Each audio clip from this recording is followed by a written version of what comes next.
Hello everyone. Today we're learning the most important English phrases you'll need for your daily grocery shopping. Let's get started. Excuse me, could you help me, please? Of course, what are you looking for? I'm looking for the dairy section. Where can I find milk? Go down this aisle and turn left. It's in the chilled goods section.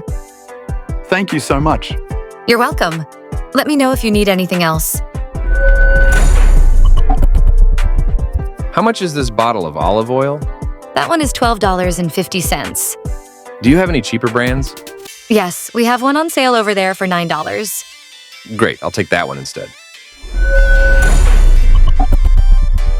Hello, did you find everything all right? Yes, thank you. Do you need a plastic bag? No, I have my own bag, thank you. That will be $35.75. Cash or card? A card, please. Here is your receipt. Have a great day. You too, bye. Today we learned how to speak English at the supermarket. Practice these phrases.